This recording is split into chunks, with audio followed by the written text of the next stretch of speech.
First, let's jump straight into Daniel chapter 7.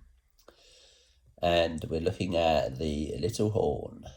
And there's various scriptures and words that would talk about the little horn. And very interesting to read about this little horn. And it says, even of that horn, this little horn, that had eyes and a mouth that spake very great things, whose look was more stout than his fellows. So this stout little fellow, this stout little horn, this belligerent, pushy, stubborn, self-exonerating, everything about this little horn, he's more stout than his fellows, more pushy, more belligerent, and unwavering, unchanging, and more dominant than the rest. So he's very, very stout. I beheld, and the same horn made war with the saints. Well, why are we reading all of this? Why are the saints being God's children in the last days? We're reading about the last days because clearly this Antichrist, this little horn, this little stout little man, so to speak, who's more stout than his fellows, more pushy, more belligerent, more determined than any other politician on earth, that he succeeds. So why are we being told about this pushy little man that's going to be more stout than his fellows? Why? Because the saints are going to be here in the last days. Clearly it comes up time and time again that this little horn makes war with the saints. I beheld the same horn made war with the saints and prevailed against them. Now why is it that we're reading all of this? It's because the saints are going to be here. It's God talking to Daniel, and all of this being told to the saints that are going to be here in the last days, not in Daniel's days.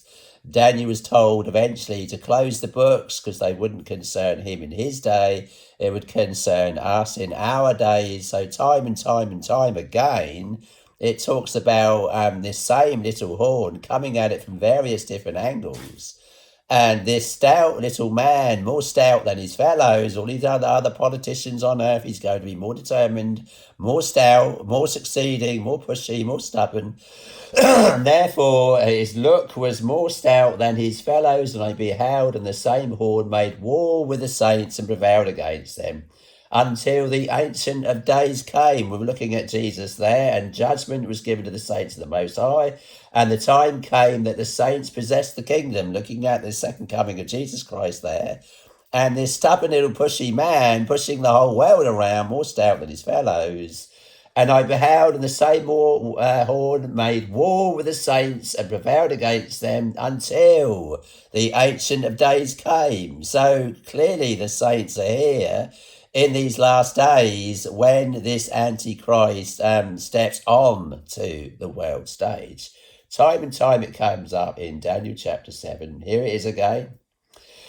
And he shall speak great words against the Most High, and shall wear out the saints of the Most High, and think to change times and laws, and they shall be given into his hand until a time 1 year, and times 2 years, that makes 3 years, and the dividing of time half a year. So for how long? 3.5 years of great tribulation. This little horn, more stout than his fellows, where's he standing up? Rome morphs into Rome in this same sense, coming back.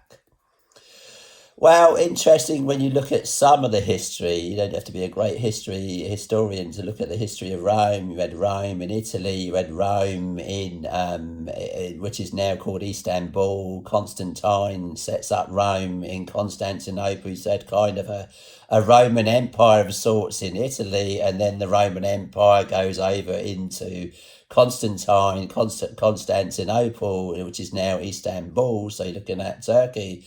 And when Rome fell there, they had the view that Moscow and Russia was going to be the third Rome.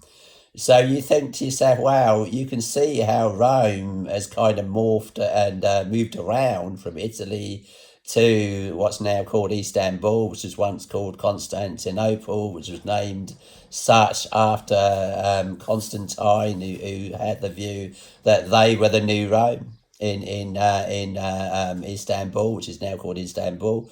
And when that fell to the Muslims, you read that the Christians were going over to Russia and Moscow, and viewing them as being the third Rome. So you can kind of see how Rome could so easily come back in this respect. And in these prophecies here of Daniel, it points to 10 kings that will eventually stand up as coming out of the Roman Empire, so to speak. And these aligning, in fact, in the book of Revelation, talks of these 10 kings that stand up in the last days, which in the same sense came out of the old Roman Empire, in the same sense wanting to bring the Roman Empire back.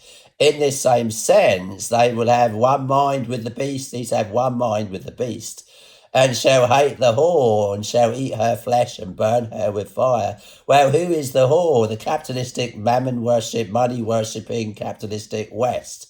Well, if you're over there in the Middle East and you're like Daniel and he's prophesying, or like Ezekiel, as prophesying with the view of his own country in mind, his own land in mind, or even Babylon in mind, where Daniel was at the time, and Daniel got a lot of these prophecies. You're looking at Iraq now as something to do with which was once Babylon. So again, you're still looking north. There's a lot of prophecies about this king coming up out of the north and being much like Rome, which you might call again the new Rome. In this sense, Constantine sets up what he called the new Rome. It wasn't in Italy, it was over there in the east, in Istanbul. And when that fell to the Muslims, you read history, you read that a lot of the Christians there were going over to Moscow in order to set up Moscow as being the third Rome.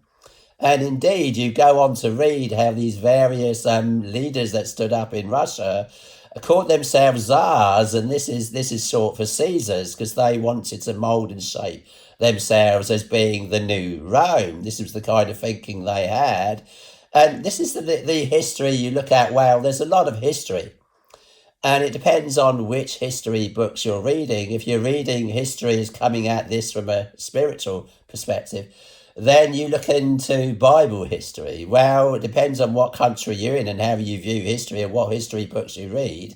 Then you get a various view, a different view from each country, depends upon what their bias is and what they've got in mind. And so you get these various histories, and a lot of these leaders in the world today are coming from history. How far back do you go in history, where you had the land of Israel set up in the last days here? And they're coming from a history. Their history stems right back even to Adam and Eve. Well, so how far back in history do you go to justify some invasion of some country, or some view that such a country was once your country, and all you're doing is taking it back? And you're a man of war, you're a man of peace. You want peace, but they want war. You choose to go to war because you want peace and they want war. So are you a man of peace, or are you a man of war? If you're a man of peace and others are making war with you, and then you have to go to war with them, then you could still view yourself as a man of peace, but they want war.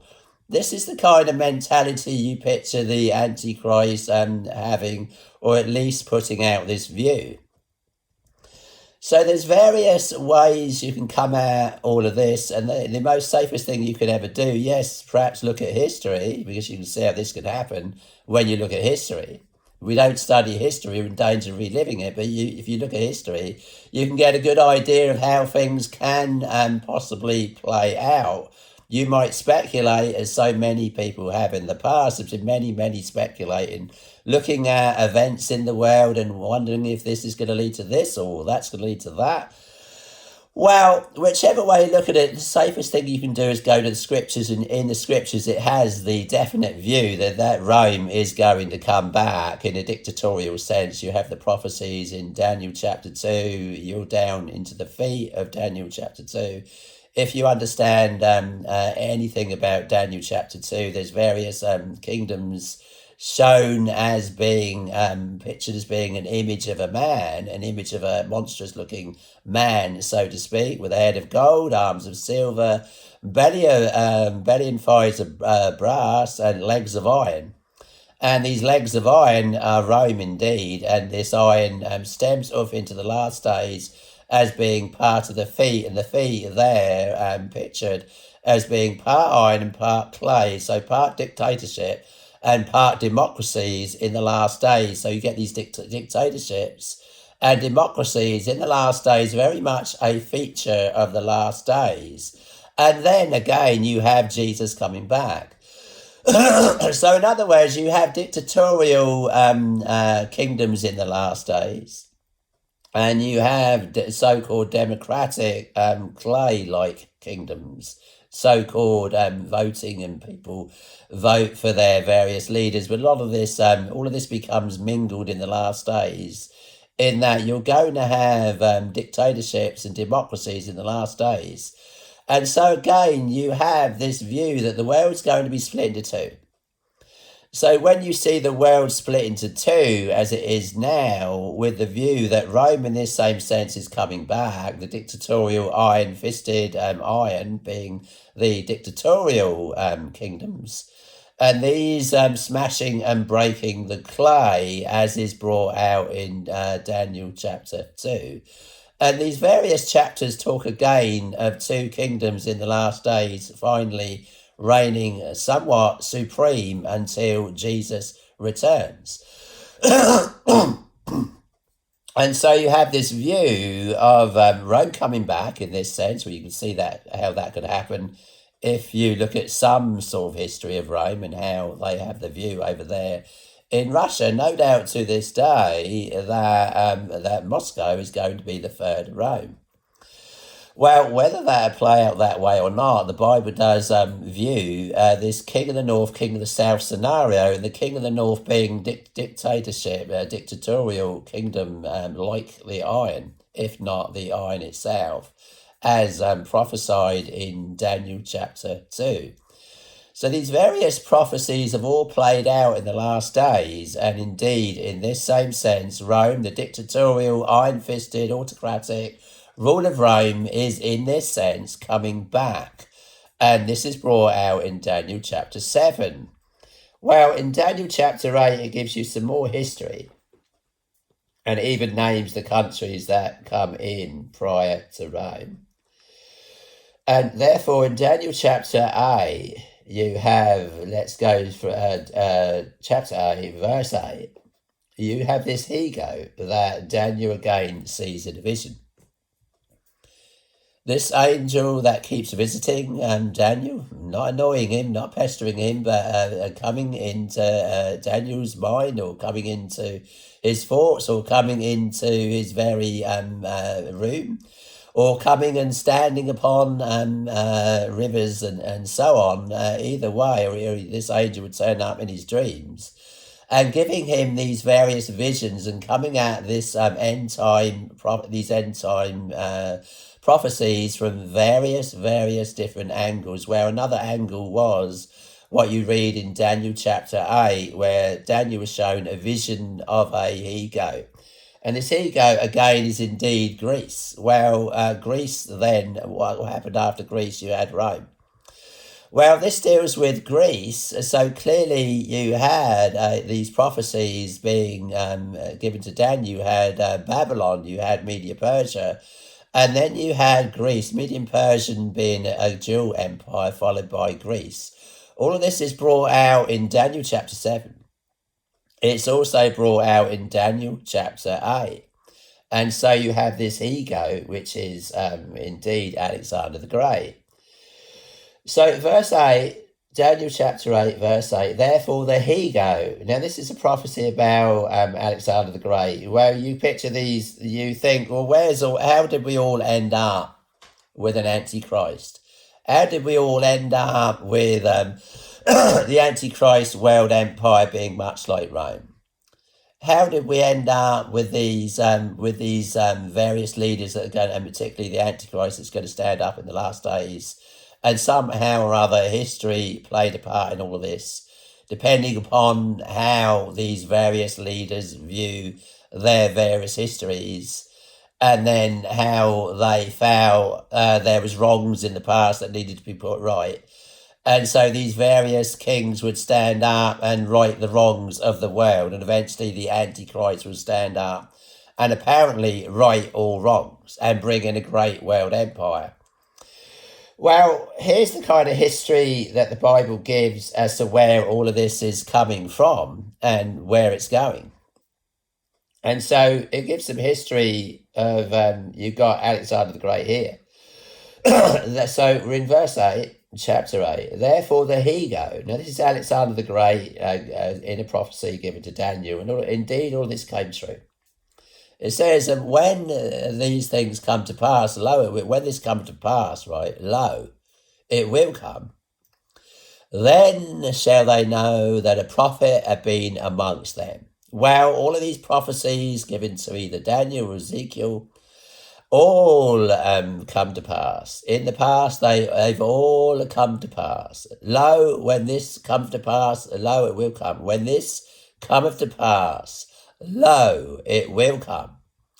Then shall they know that a prophet had been amongst them. Well, the prophecies in Daniel have all come to pass. Lo, they have come, and lo, they will come. When this come to pass, lo, it will come. Then shall they know that a prophet had been amongst them. So we go with the prophets whose prophecies have indeed come true. Well, Daniel prophesied that Media-Persia would come, dual empire, indeed it did. And Media-Persia is in fact named in these prophecies of Daniel as being the dual empire that followed Babylon. And when Daniel saw an he-go in Daniel chapter 8, here we are, and he's shown this he-go as being Alexander the Great. Well, indeed it came to pass. Greece indeed followed Media-Persia. All of this is brought out. The ram, there was a ram that Daniel saw in the same chapter 8. The ram which thou sawest having two horns are the kings of Media-Persia. Well, the Media-Persia dual empire is named even in the prophecies of Daniel before they even happened. When this cometh to pass, lo, it will come. Then shall they know, then shall ye know that a prophet have been amongst you. So these prophecies of Daniel have indeed come true. Media-Persia did indeed follow Babylon. And then Greece indeed followed Media-Persia as being the next incoming world empire of its day. So the angel speaking to Daniel in verse 20, the ram which thou sawest having two horns are the kings of Media and Persia, which indeed came true. Verse 21, and the rough go, this is Alexander the Great, is the king of Grecia, and the great horn that's between his eyes is the first king. So this is Alexander the Great. And again you have verse 8, therefore the he-go, this is Alexander the Great coming in after the Medes and Persians. Therefore, the he-go waxed very great, in fact. And when he was strong, the great horn was broken. This is Alexander the Great eventually dies. And for it came up four notable ones toward the four winds. Well, when Alexander the Great died, you only got to look at history. People, of course, have looked at history. And it's well known and well agreed that, and it's historic fact, that the four generals of Alexander the Great took over as from when Alexander the Great died. Well, all of this prophesied in the writings of Daniel, lo, when this come to pass. When this come to pass, lo, it will come. Then shall they know that a prophet had been amongst them. So again, you've got another prophecy coming true here. When Alexander the Great died, his kingdom was split up amongst his four generals. All of this prophesied in the writings of Daniel. And indeed, the track record of Daniel is that all of this come true. So why are not people looking to the prophecies of Daniel to understand what's going on today in the world today? And all of this coming from history and all of these world empires rising and falling. which will eventually give rise to the Antichrist world empire. He, in fact, coming out of the north. Time and time again, these prophecies point to this Antichrist as coming up out of the north. Well, therefore, this is again pointing to some sort of history whereby the Antichrist will eventually come out of the north. And the history of the Antichrist, in a lot of ways, stems right back even to the time period of Alexander the Great. This is the historic facts that the Bible gives itself. Therefore, the he-goat waxed very great. We're going way back now to Alexander the Great and Greece. And when he was strong, the great horn was broken. And for it came up 4 notable ones toward the 4 winds of heaven. This is his 4 generals. And out of one of them came forth a little horn. So out of one of these these kingdoms, when Alexander the Great died, his kingdom is split up amongst his 4 generals. So out of one of these comes forth this little horn. In fact, you can picture the world split up into, of its day, this great world empire of Alexander the Great. The great world empire split up amongst his 4 generals. You have 1 general in the north, 1 in the south, 1 in the east, 1 in the west. Well, it's the one in the north that reigned more supreme, though these various wars would break out between the king of the north and king of the south. Well, these prophecies point to the Antichrist, the little horn, as coming out of the northern regions of the breakup of Alexander the Great's kingdom. So you're in Israel and you're looking north, and so somewhere in the northern regions as north from Israel, these prophecies given to God's children of that day, pointing to the rise of an Antichrist in our day, and pointing to this Antichrist as coming up out of the north. So, and out of one of them, these 4 generals and their different slicing up the world amongst between all 4 of them, king of the north, king of the south, and king of the east, king of the west. Well, you had the king of the north, king of the south, these 2 reigning more supreme than the rest of these constant wars breaking out between the king of the north, king of the south. And out of one of them came forth a little horn, which waxed exceeding great. Now this is the Antichrist, you've got the little horn again. And out of one of them came forth a little horn, which waxed exceeding great toward the south. Well, where is he? He's waxing great because he's in the north. He's waxing great towards the south, and towards the east, and towards the pleasant land. Now, the pleasant land here is Jerusalem, is Israel. The pleasant land was always Israel to Bible believers.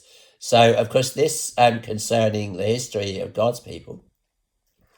And therefore, this little horn waxes great towards the south, towards the east, and towards the pleasant land. And this again pointing to him being the king of the north. So he's clearly the king of the north time and again. It waxed great even to the host of heaven. The host of heaven here is God's children. And it cast down some of the host of the stars to the ground and stamped upon them. Well, the host of heaven here and the stars that are trampled on here again, God's children in the last days, the Antichrist persecutes God's children and tramples them underfoot. Can't destroy them, but he can persecute them and trample them underfoot, which again points time and time again to the last days. And God's children indeed being here in the last days, because this little horn indeed tramples them underfoot. Yea, he magnified himself even to the prince of the host, which is, of course, Jesus. And by him the daily sacrifice was taken away. Well, this is the Antichrist going into the temple of God. He sits in the temple of God, showing himself that he is God. He opposes all that is called God or that is worshipped, so that he, as God, sit in the temple of God, showing himself that he is God. You're looking at the last 3.5 years of man's history on earth under the Antichrist here in these verses, pointing time and time again to the saints being here in the last days. Why are we being given these prophecies? Why was Daniel given these prophecies? Daniel died 2,500, 600 years ago. And how come he was given these prophecies so that we would understand what's going on in the last days? How this king would indeed stand up in the north time and time again. It points to this king standing up in the north, waxing strong towards the south, towards the east, even to the pleasant land, being the land of Israel.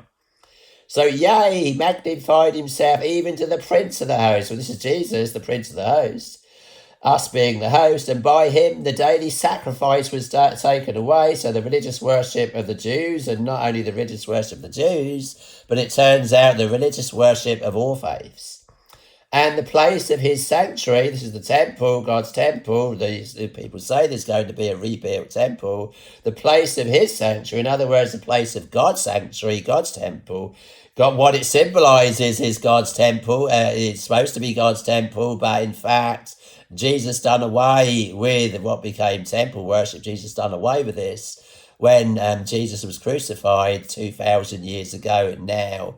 The church, in fact, is the temple of God, and Jesus is the cornerstone of the true church, being the stones. But the Jews have the view that their Messiah will come and initiate the building of the third temple. And therefore, though this house or this sanctuary built to God's glory will in fact not be, will be built with unbelieving hands, in that the Jews, they rejected their Saviour 2,000 years ago. And if you don't believe that the Messiah has already come in the flesh, which Jesus did, the Word was made flesh, then you are indeed under Antichrist, you're under the spirit of Antichrist. So if you choose to build this third temple as unto God, then it will be viewed of as being an abomination to God. So he's going to take away the daily sacrifice, the religious worship of the Jews, the daily sacrifice, their animal sacrifice outside the newly built temple. And and by him the daily sacrifice was taken away, and the place of his sanctuary, so-called place of God's dwelling, being the house of God, being the temple, Solomon's temple built to the glory of God. But in the last days, Jesus saying 2,000 years ago, Jesus saying there won't be one stone left upon another that will not be cast down. But so rebuilding the temple with unbelieving hands, this is what was cast down. And an host was given to him against the daily sacrifice. So God, in fact, is against the daily sacrifice by reason of transgression. So a newly built temple built with unbelieving hands would not be a temple built to the glory of God, and therefore God not pleased to dwell in that temple, but God more pleased to dwell in the true temple, us being living, lively stones. The true temple of God in the last days would indeed be the Christians. The false and fake temple as built to the glory of the false and fake Messiah will be the temple, and therefore and an host was given to him, given the Antichrist, against the daily sacrifice by reason of transgression, because they are indeed in transgression in building the temple. And it cast down the truth to the ground, and it practiced and prospered. So this Antichrist is going to indeed cast the truth down to the ground, and is going to practice and prosper, is going to practice. In this same sense, he's the son of Lucifer. Therefore, in this same sense, he's practicing witchcraft. In this sense, though, it goes beyond your normal dabbling around with witchcraft. This is indeed the very son of Satan, the son of Lucifer on earth. So all of this brought out, and the ram which thou sawest having two horns, so in verse 20, are the kings of Media Persia, spelling out the history here, and the rough goat is the king of Grecia, so that's Alexander the Great. And the great horn that is between his eyes is the first king, this is Alexander the Great. Now that being broken, when Alexander the Great died, four stood up for it, now that being broken, whereas four stood up for it, four kings, four generals that came out of Alexander the Great's kingdom, four kings shall stand up out of the nation, but not in his power, each having their own power, no doubt each wanting to bring back a great world empire. This as powerful as the empire, in fact, of Alexander the Great, but not exactly succeeding in doing so. until we come right into the last days when this king again will stand up. So, and in the latter time of their kingdom, now this prophecy leaps right into the future. Suddenly it leaps right into the future. In the latter time of their kingdom, talking about this king that is going to stand up in the north.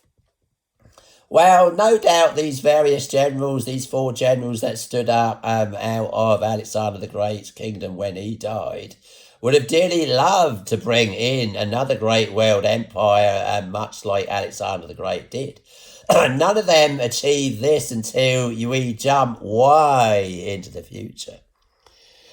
And in the latter time of their kingdom, suddenly the prophecy now leaps over Rome, way into the last days. We're way into the last days now, and you have this king, this little horn that's going to stand up in the north that waxes strong, towards the south, towards the east, and even towards the pleasant land, toward the land of Israel.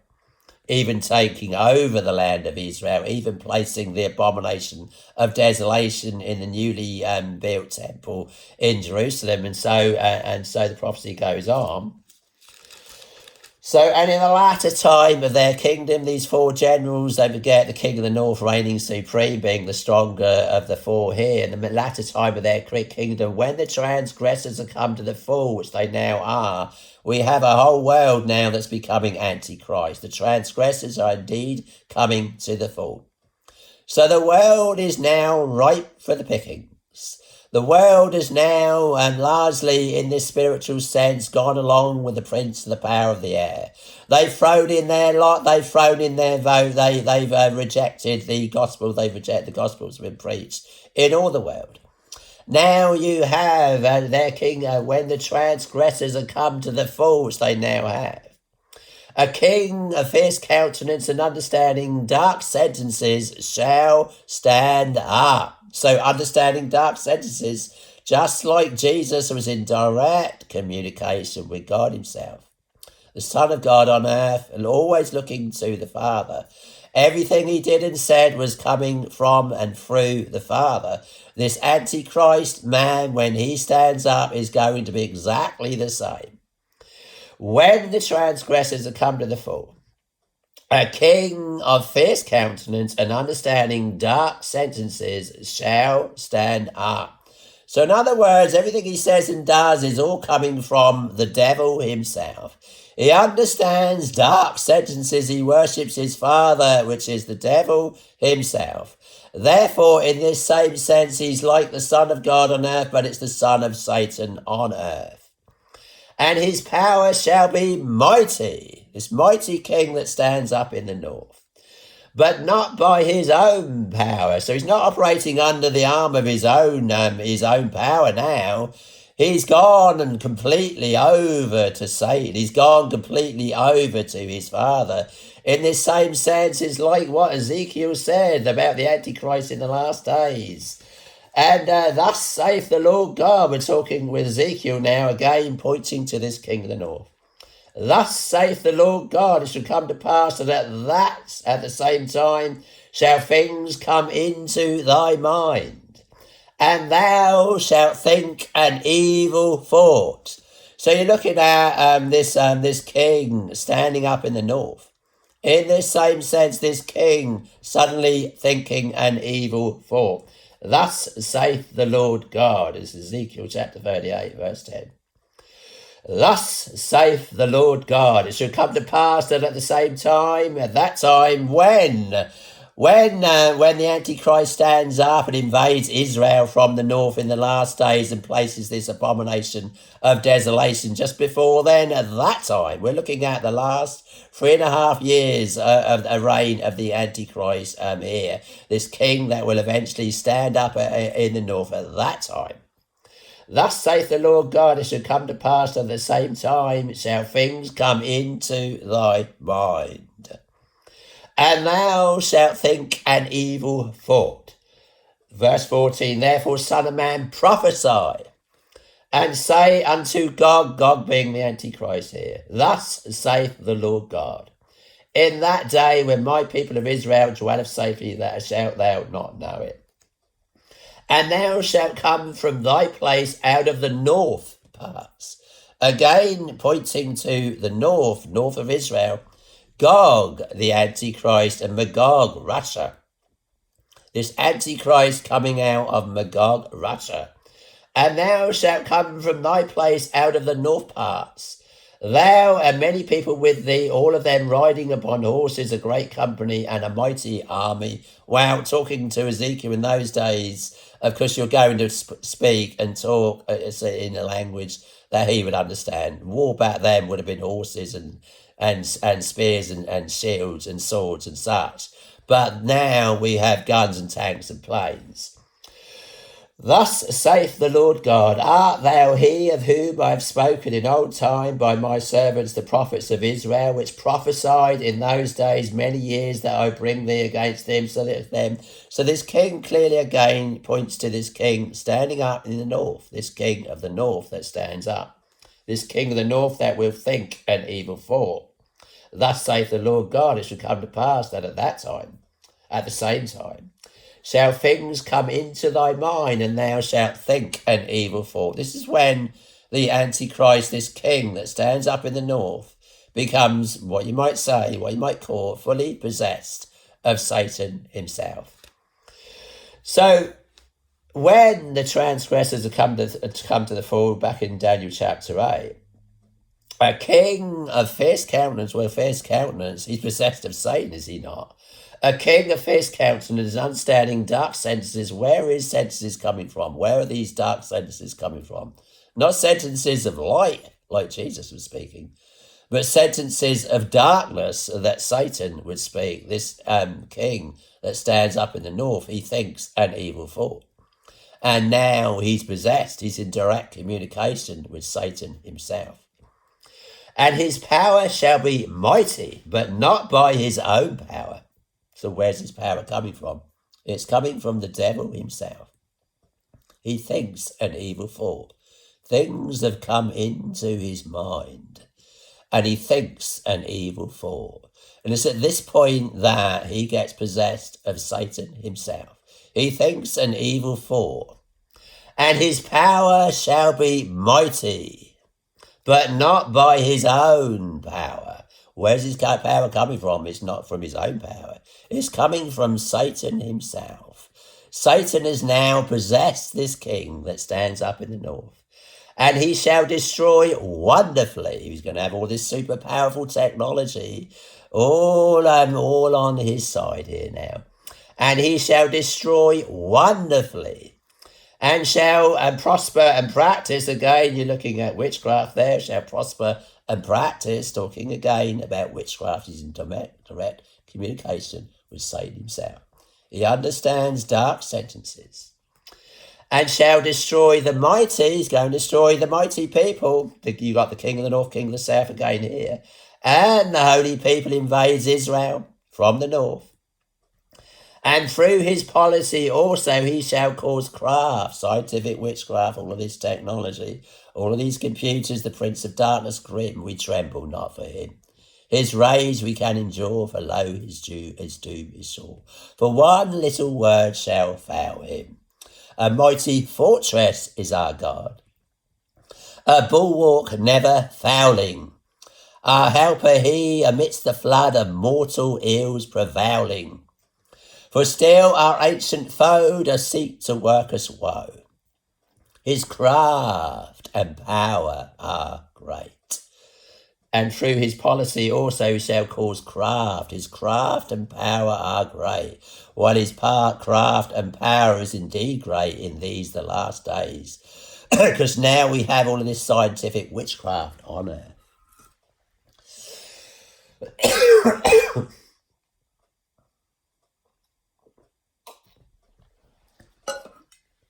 And through his policy also, he's going to set up this abomination of desolation, is he not? This image of the beast, is he not? He's going to worship this strange God and God of forces, is he not? A strange God whom his fathers knew not. shall he honour with gold, silver, and precious stones. He's going to set up this abomination of desolation. His craft and power indeed great in the last days. A mighty fortress is our God. Yes, in the last days, we're going to need a mighty fortress is our God. A bulwark never failing, our helper, he amidst the flood of mortal ills prevailing. Why? Because we're going to be here when the Antichrist stands up. He's going to make war against the saints. His craft and power are great, and armed with cruel hate. On earth is not his equal. Did we in our own strength confide, our striving would be losing. Were not the right man on our side, the man of God's own choosing. Dost ask who that may be? Christ Jesus, it is he. Lord Sabaoth his name, Lord of a mighty army, Lord Sabaoth his name, from age to age the same, and he must win the battle.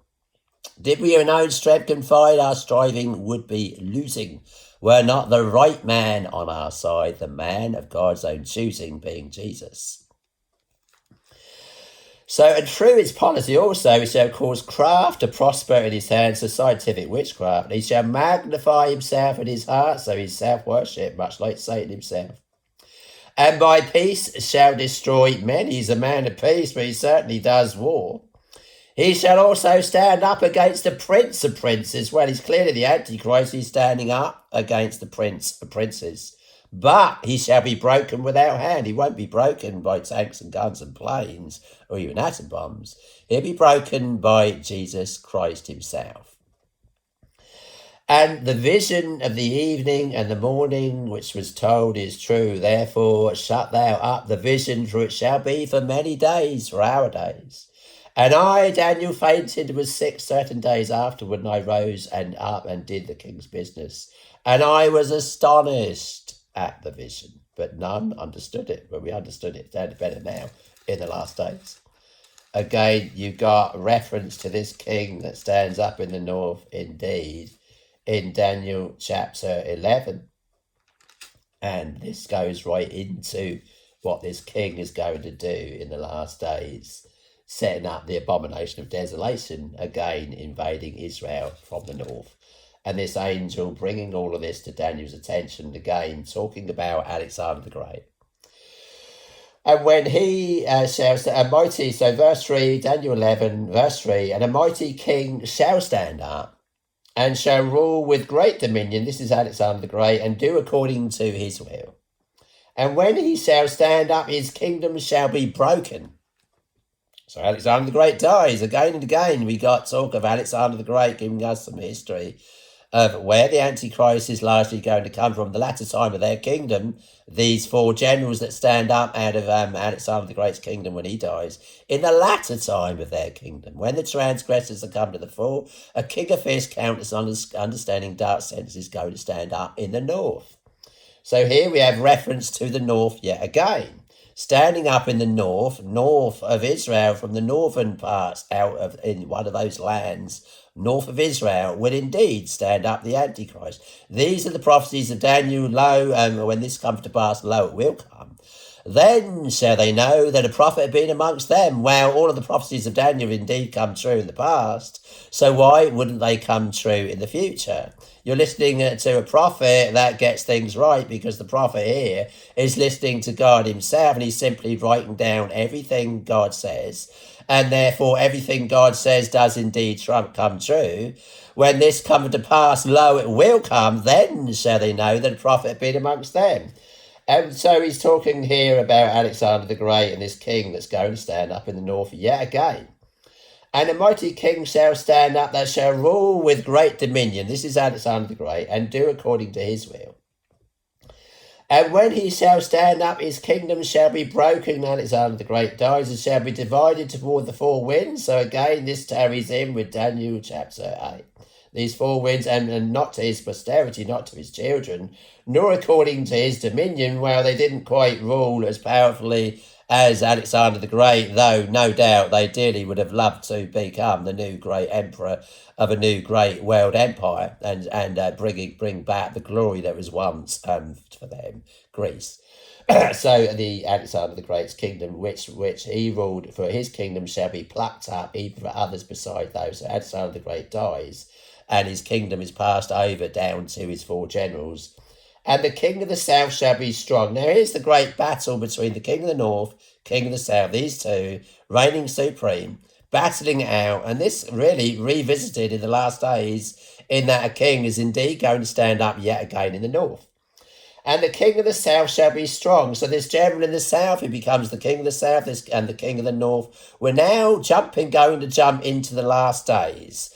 We're going to leap over Rome. We're going to leap over, well, in fact, in Daniel chapter 11, it gives you some early history of these various kings, so that you can kind of see, really, you can see how all of this stems way back in history, and which will eventually give rise to the king of the north, and no doubt he will preside over history and feel that there are many wrongs in the past that now need to be put right. And so he will become the dominant leading power. And of course, this is Satan trying to set up his kingdom on earth all along, and setting up as coming through and from this king that will stand up in the north, and was setting up a kingdom that will indeed be dictatorial, autocratic, as the same as Rome was, iron-fisted, and will crush every other kingdom on earth and stamp the residue with the feet of it. In other words, stamp its culture on the whole earth, something that Rome tried to do and eventually failed, something that the Antichrist will do and succeed, and eventually fail and fall when Jesus Christ returns to set up his kingdom on earth. And the king of the south shall be strong, and one of his princes, and he, the king of the north, in other words, shall be strong above him. So the king of the north is stronger than the king of the south, and have dominion. His dominion shall be a great dominion. Well, it goes into the various history of these kings of the north and king of the south, and in the end of years they shall join themselves together, for the king's daughter of the south shall come to the king of the north. They even married off their daughters to each other. The king of the south would marry his daughter off to the king of the north, and form an alliance this way. This alliance would go wrong, and then out of the branch of her roots, in other words, out of her family line, another would stand up, and which shall come with an army, and shall enter into the fortresses of the king of the north. So there's various wars breaking out between the king of the north, king of the south, and shall deal against them and shall prevail. Here it even names the king of the south being Egypt, and shall carry away captives into Egypt, their gods, with their princes, and with their precious vessels of silver. So plundering and stealing and taking from the king of the north. In fact, they win the war. What do? They plunder the land and take all this back to Egypt. Egypt here is portrayed as being the king of the south. So you have this king of the north, a king of the south scenario, and so this king, but out of her branches, roots, one stand up in his estate. So standing up in the estate of the former king of the north, which shall come with an army, and shall enter into the fortress of king of the south, in fact, and shall enter into the fortress of the king of the north, and shall deal against them, and shall prevail. So this king of the south appears to prevail against the king of the north here, and shall also carry captives into Egypt their gods with their princes and their precious vessels of silver and gold, and he shall continue many more years than the king of the north. So the king of the south reigning supreme here, and the king of the north now losing in this war. But does this stop? The king of the north comes back. So the king of the south shall come into his kingdom, and shall return to his own land, but his sons shall stir up and shall assemble a great. So here's the king of the great forces, and one shall certainly come and overflow and pass through. Then shall he return and be stirred up even to his fortress. Well, the way it's written might be hard to follow, but you basically get the gist of all of this, that there's these great battles that between the king of the north, king of the south. And the king of the south shall be moved with choler, and shall come forth and fight with him, even with the king of the north. So you have these constant battles between the king of the north, king of the south, going on. then this same prophecy leaps way into the future. So you get the gist of it there with this king of the north, king of the south, these two generals that came out of Alexander the Great's kingdom, how they battle it out a time and again, 1 minute, at one time, 1 year to say 1 minute, at one time the king of the north will be winning. And then the king of the south will come back and he would be winning and becoming the leading power and so on. So, for the king of the north shall return and shall set forth a greater multitude than the former, and shall certainly come after certain years and with a great army and with much riches. And so on it goes in those, and so then suddenly, this is the thing, then suddenly at the latter time of their kingdom, at the latter time of these great wars that break out, in other words, between the king of the north, king of the south, the latter time of their kingdom, a king of fierce countenance and understanding dark sentences shall stand up. This is again brought out in Daniel chapter 11. You have these various wars between the king of the north, king of the south, until finally in the latter time of their kingdom, a king of fierce countenance and understanding dark sentences shall stand up, as prophesied in Daniel chapter 8. Suddenly you get a glimpse way into the future again. This prophecy leaps way into the future yet again, suddenly jumping into Daniel 11 verse 21, and his estate. In other words, in the estate, in the former place of the former king of the north, suddenly we're now leaping into the future. In the latter time of their kingdom, in the latter time since the time when Alexander the Great died, and these four generals stood up in his place. The king of the north, king of the south, having these various wars. In the latter time of their kingdom, suddenly this little horn stands up. Here he is in verse 21, and in his estate, in the power of the former king in the latter times now, and in his estate shall stand up a vile person. Now here's this king of the north again, this Antichrist, this vile person. And here it talks of him coming to power in the north, how he comes to power in the north. This is how it reads. And in his estate shall stand up a vile person, to whom they shall not give the honour of the kingdom. They don't appear to accept this king at first. But he shall come in peaceably. He sees himself as a man that's trying to bring peace. So the Antichrist indeed sets himself up as a man of peace. He's a man of peace. The problem is they all want war. This is the picture it paints. And in his estate shall stand up a vile person, to whom they shall not give the honour of the kingdom, but he shall come in peaceably. So he's coming in with all of these peace proposals, and I guess it turns out that all they want is war against him. Well, this is the picture it paints. And obtains the kingdom by flattery, but he shall come in peaceably. And obtain the kingdom by flattery. So he flatters people. He no doubt flatters the people of the kingdom of the king of the north. He no doubt flatters other leaders that align and join with him. He has men's persons in admiration because of the advantage.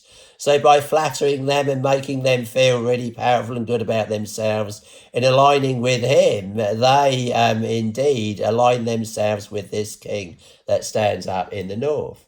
And with the arms of a flood shall they be overflown from before him. So he's no doubt a man of muscle and might. He's no doubt a man of military muscle and might. And though he portrays himself as a peaceful man who wants peace, a peace broker, he knows he has to do war. So you've got a kind of the tactics here of the Antichrist. He's a man of peace. He flatters people to get his way with them. He comes in peaceably. He can also do war if he has to. So with the arms of a flood shall they be overflown from before him and shall be broken. Now identifies him as being the prince, yea, also the prince of the covenant. This is him. This is the prince of the covenant. This is the one that it talked about in Daniel chapter 9, the prince of the covenant. The one who brokers a deal between the Jews and the religious worship of all faiths. and sets up this covenant in the last days, this holy covenant. Yea, also he's the prince of the covenant, the one that was talked about in Daniel chapter 9, who's called the prince of the covenant. And it simply spells this out here. And he shall confirm the covenant with many for 1 week, and in the midst of, in other words, for 7 years. And in the midst of the week he shall cause the sacrifice and oblation to cease. So there you have the religious worship of all faiths to cease, and particularly talking here about the religious worship of the Jews. This will cease when the Antichrist invades Israel from the north and places the abomination of desolation. This Antichrist here in Daniel chapter 9, called the Prince of the Covenant. So the prince shall be, so it talks there about the prince of the covenant, and he shall confirm the covenant with many for 1 week. In other words, 7 years. It's an old Jewish word. The word for week was Shabuah. This is simply 7 years. And in the midst of the week he shall cause the sacrifice and oblation to cease. In other words, the religious worship of all faiths. And for the overspreading of abominations he shall make it desolate, make desolate the worship of the one true God, even until the consummation, even unto the end of this 7 years. So he breaks the covenant in the midst of the week, in other words, places the abomination of desolation, exalts and opposes himself above all that is called God and that is worshipped, so that he as God sit in the temple of God, showing himself that he is God. So all of this fulfilled in, again, this king of the north standing up, a vile person to whom they shall not give the honour of the kingdom, but he shall come in peaceably and obtain the kingdom by flatteries. And with the arms of a flood shall they be overflown from before him and shall be broken. So in other words, he sets himself up as a man of peace, but with the arms of a flood shall they be overflown from before him and shall be broken. So he can also do war, and eventually he overtakes and rises to power in the north through both peace and war with the arms of a flood. So they be overflown from before him and shall be broken. And after the league made with him, these various kingdoms in the north, he takes over. And after the league made with him, he shall work deceitfully, he shall come up and shall become strong with a small people. He shall enter peaceably, even upon the fattest places of the province in the north. And he shall do that which his fathers have not done, nor his fathers' fathers. He shall scatter among them the prey, the spoil, and the riches. And he shall forecast his devices against the strongholds, even for a time. So in other words, he's like a modern day Robin Hood that sets himself up as a great peaceful man, but he realises he has to do war to achieve his goals. He takes over the fattest places of the province and shares all this amongst the people. In other words, taking from the rich and giving to the poor, and so becomes a great hero in the eyes of the people, him winning these various wars in the north and taking over even the fattest places of the province of the north. So he's coming to power in the north, and he shall stir, once he gets to great power in the north, he shall stir up his power and courage against the king of the south. So first, this king comes to power in the north, and then he stirs up his power, and he shall stir up his power and his courage against the king of the south with a great army. So once this great king stands up in the north and destroys the mighty and even the holy people, it goes on to say, he gets to a stage when he feels he's so great and so powerful and so strong that he now declares war on the south. So it pictures this king that stands up in the north as first coming to power in the north. He comes in through flattery. He comes in peaceably. He obtains the kingdom by flatteries. He flatters and makes other people feel really good about themselves. He has men's persons in admiration because of advantage.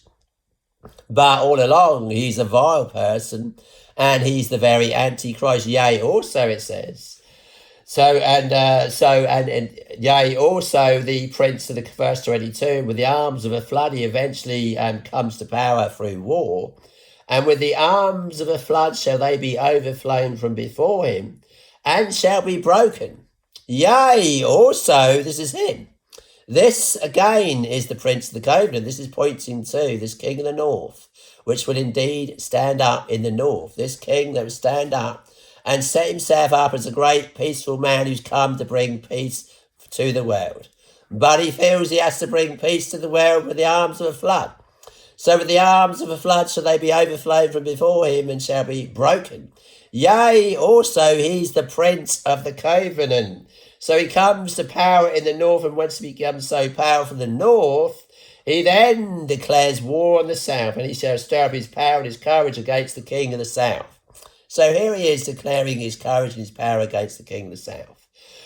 When he becomes powerful in the north, and he shall stir up his power and his courage against the king of the south with a great army. Here we are, great armies all over again. These generals, this general in the north, general in the south, amassing their great armies against each other. This king of the north that stands up in the last days, this vile person to they do not give the honour of the kingdom. He finally gets the honour of the kingdom when he takes over the arms of a flood. He comes in peaceably and even to the fattest places of the province. He scatters amongst them the prey, the spoil, and the riches, which sounds much like communism, taking from the rich and giving to the poor. This is what he portrays to do. And then he becomes so powerful in the north that he declares war on the king of the south. This launching the Antichrist into the seat of power of the whole world. He becoming now the peace broker. Him becoming now the very Prince of the Covenant, the Prince of the Holy Covenant, the Prince that the Jews have long awaited Messiah, who's going to bring peace to the world. This king that stands up in the north, that sets himself up as a peaceful man, that flatters people that can do war with the arms of a flood so they be overflown before him, shall be broken, finally enforces his will upon the whole world in setting himself up as the peace breaker of the whole world, the one that's going to be the Prince of the Holy Covenant, bringing the world into this false and fake peace deal in the last days, the Holy Covenant between the religious worship of all faiths, between the mammon worships, the capitalistic money worship, mammon worship, being faiths, and the man worshipping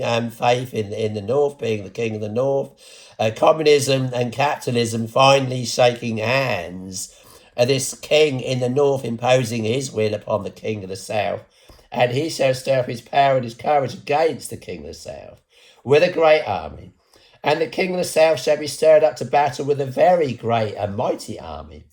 But he shall not stand, for he shall forecast his devices against him. In other words, this king will win in this great war. And this great war breaks out between this king that stands up in the north, that first comes to power in the north, that with the arms of a flood shall they be overflown from before him in the north, that invades even upon the fattest places the province, that scatters amongst them the prey, the spoil and the rich, as much as communism does. This great king becomes so powerful in the north that he then declares war in the south, and this king of the south loses in this great war. This king of the south, a king of the south shall be stirred up to battle, and with a very great and mighty army. But he shall not stand, for they, the king of the north, shall forecast devices against him. Yea, they that feed the portion of his meat, in other words, the king of the south.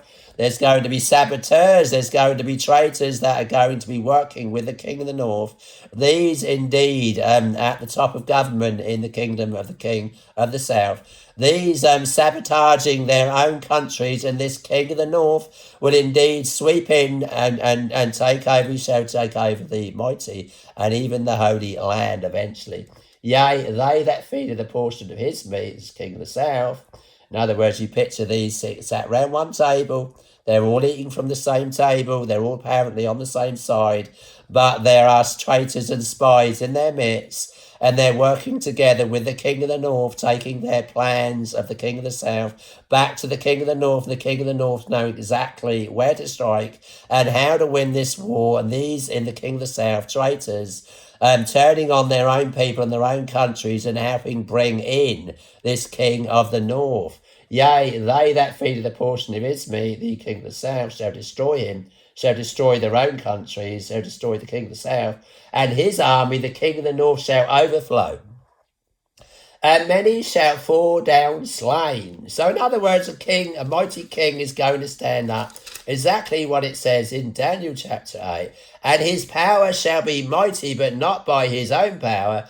And he shall destroy wonderfully, and shall prosper and practice, and shall destroy the mighty, being the king of the south, and the holy people. So this king stands up in the north. This is the prince of the covenant. He sets himself up as a man of peace, though he, of course, does war. And here's where it appears the covenant is finally signed, this holy covenant.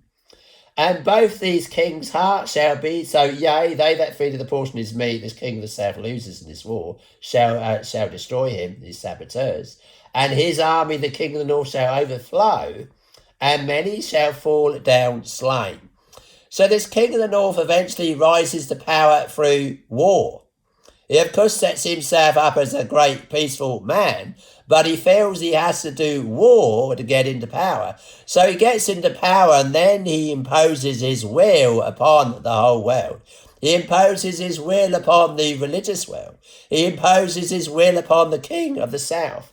And both these kings' hearts shall be to do mischief. Here they all are sat round one table. And this king of the south is now in submission to the king of the north. And both these kings' hearts shall be to do mischief, and they shall speak lies at one table. So in other words, they're all lying to each other. But it shall not prosper. They're talking peace. But in their hearts there's still war. They're talking peace, the peace of the whole world. This king of the north now imposing his will upon the whole world. He's apparently a man of peace, but in his heart there's still war. He smells a rat. He doesn't trust the king of the south. The king of the south doesn't trust him. They're shaking hands on top of the table. The guns are still out under the table. This is when the Holy Covenant, the ugly old Holy Covenant is signed. An apparent Holy Covenant made with the religious world, with the capitalistic West, Mystery Babylon, mammon worship, money-loving kingdom of the south, and the king of the north. These all shaking hands on the top of the table, but underneath the table the guns are all out. And both these kings' hearts shall be to do mischief. They're really speaking mischief. Well, they say they're speaking peace, but in their minds and in their hearts there's mischief. They're only shaking hands now because they want to get the advantage again later on. This war between the king of the north, king of the south is going to continue indeed. When the Antichrist smells a rat here, and both these kings' hearts shall be to do mischief. And they shall speak lies at one table, which shall not prosper. All this talk of peace of this holy covenant, this holy covenant, this prince of the covenant, this apparent Messiah that they see as being the saviour of the whole world. And this so-called holy covenant that they're all shaking hands now. And it's a religious holy covenant pact, in that they're accepting that this man is the long-awaited Messiah, but there's evil in his heart. There's evil in their heart. They all want the advantage. But it shall not prosper, for yet the end shall be at the time appointed. It's been prophesied when it's going to end. And it's going to end when Jesus returns. Then shall he, so he's imposed his will upon the whole world. He came to power first in the north. He went to war with the king of the south. And now he imposes his will upon the whole world, and he smells a rat. Then shall he return to his land. So he's going back north. He's going to return to his own land. Then shall he return to his land with great riches. He gets a lot out of this holy covenant. He's got the whole world now in the palm of his hands. He's got the king of the south. He's got the capitalistic, democratic, so-called democratic West in his hands. He's an autocratic, dictatorial ruler. He's much like an emperor of Rome. He's kind of set up the third Rome, you might even say. He's now the emperor of Rome. He's now the Tsar. In other words, the Caesar, the great emperor of the great empire. In fact, he's got the whole world in the palm of his hands. He's got the king of the south who's lost in this great war. All of these saboteurs conspiring against their own governments, working together with the Antichrist in bringing this Antichrist in. Arms of a flood are all on his side, and he's got the greater and better weapons. He's brought them into submission to him. Then shall he return to his land with great riches. He's got the whole world now. And his heart shall be against the holy covenant, this solely called holy covenant. When all of the religions of the world shake hands with the Jews, shakes hands with the Muslim, and the Muslim shakes hands with the Christian, and the Christian shakes hands with the capitalist, and the capitalist shakes hands with the communists. The whole world now has gone into this said holy covenant. They're all shaking hands on the top of the table, the religious world, the Christian world, the Muslim world, the Jewish world, the capitalistic money, mammon worshipping world, the communist world. They've all made peace with each other. They've all so-called submitted to the will of this Antichrist, this prince of the covenant. The long-awaited Jewish Messiah is now ruling in the world and setting up Israel and Jerusalem as being the capital of the whole world. And the Jews have now rebuilt their third temple. The Messiah has finally come and he's initiated the building of the third temple. Wow, all of this looking great and the whole world dancing and everything's merry and bright. And everyone's compromising with all of this. There's a great falling away first, as it says. And then suddenly he shall return to his land with great riches, but his heart shall be against the holy covenant. And he shall do exploits and return to his own land. So he shows off and brags. He's now king of the castle. He's now leader of the whole world.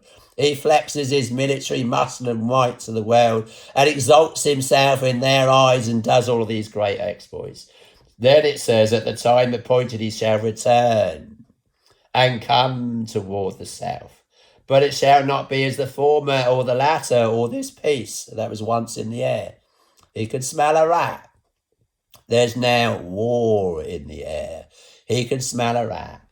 For the ships of Chittim, these ships that come out of Cyprus, they're all part of the kingdom of the king of the south, shall come against him. War is back in the air. Therefore he shall be grieved and return and have the indignation against the holy covenant. So shall he do. He shall even return and have intelligence with them that forsake the holy covenant. There's many against this holy covenant. They say they're all for peace, but underneath the guns are all out, the conspiracies are all out, and there are many turning and taking sides here. And many are going to go over to the Antichrist. For the ships of Chittim, in other words, British warships from Cyprus shall come against him. Therefore he shall be grieved and return and have indignation, returning back to the north. So shall he do. He shall even return and have intelligence with them that forsake the holy covenant. So here it is, war's back in the air. And what's he going to do? He's going to invade Israel from the north. This is what Jesus said. When ye shall see the abomination of desolation spoken of by Daniel the prophet, let him that readeth understand. So look into the prophecies of Daniel and you'll get an understanding of what this all means. And arms again, war's back in the air, arms. So he invades Israel from the north here now and places the abomination of desolation. All this talk of peace in the world has suddenly come to an end with war yet again. And arms shall stand on his part and they shall pollute the sanctuary of strength. Here he is, invading the kingdom of the king of the north. Who's the king of the north here? Israel. Who's the king of the north in these prophecies? Egypt. Where is Israel now? Back in the land of Israel, you might say, no, their hearts are in Egypt. They've gone back to Egypt in their hearts. In God's eyes, they're in Egypt. They're in Israel, yes, but in God's eyes, they're in Egypt. They rejected the Messiah 2,000 years ago. Therefore, they went back to the land of Israel in 1948. But you might think, God's all for this. No, God's not all for this because of transgression, because they rebuild their third temple, because they think the Messiah's yet to come, because they reject that Jesus has come in the flesh. No, all of this is set to go wrong when the Antichrist, because of transgression, is going to invade Israel from the north and place the abomination abomination of desolation. An arm shall stand on his part, and they shall pollute the sanctuary of strength. Here's the temple here. And shall take away the daily sacrifice because of transgression, it says in Daniel chapter 8. Because of the transgression of the Jews, why have they rebuilt a temple? Their Messiah's already come. Why did they crucify their own king? Why did they cut off their own king? Why didn't they accept Jesus Christ when he came? No, those that don't accept that the Messiah has come in the flesh, these are under Antichrist. And so they rebuild the temple with unbelieving hands. And so God allows this Antichrist to invade Israel from the north and place the abomination of desolation. Arm shall stand on his part. And they shall pollute the sanctuary of strength, in other words, the temple, and shall take away the daily sacrifice, in other words, the daily religious worship of the Jews, not only the religious worship of the Jews, but he takes away the daily religious worship of all faiths, and shall place the abomination of desolation. So this really is what we're looking at these days, and you have to look to the north of Israel, largely, as Ezekiel said, Gog and Magog, Gog being the Antichrist, Magog being Russia. And any king that now stands up in Russia, whoever he will be, whatever the prophecies have said, lo, when this comes to pass, lo, it will come. Then shall they know that a prophet being amongst them. These are the prophecies of Daniel, these are the prophecies of Ezekiel. These are prophecies that are written in the book of Revelation, all concerning the Antichrist who eventually comes out of the north. So any king that now stands up in the north, we have to watch carefully. Any such king that stands up, even the present king, should there be another king after this king, whatever king stands up in the north, you have to watch now carefully, because such a king will think an evil thought. Things will come into his mind, and he will think an evil thought. And this very person will in this same sense be possessed of the devil himself. At the same time, there's going to be war in heaven. Michael and his angels fought against the dragon, and the dragon fought and his angels, and prevailed not. Neither was their place found any more in heaven, and the great dragon was cast out. That old serpent, which is the devil and Satan, he was cast out into the earth. And his angels were cast out with him, and a voice is heard in heaven saying, Woe unto the earth, for the devil is come down unto you, having great wrath, for he knoweth that he hath but a short time. He knows the prophecies in the Bible. He knows he's only got 3.5 years left to consolidate all of his ill and evil gotten gains, which he's accumulated in deceiving the whole world down through the centuries. Finally, this king will stand up in the north, will think an evil thoughts at this time that this king gets possessed of Satan himself and sets himself up as the king and saviour of the whole world until Jesus comes and destroys the very Antichrist without hand. That wicked, in fact, it will be, whom the Lord shall consume with the spirit of his mouth, and shall destroy with the brightness of his coming. So praise Jesus.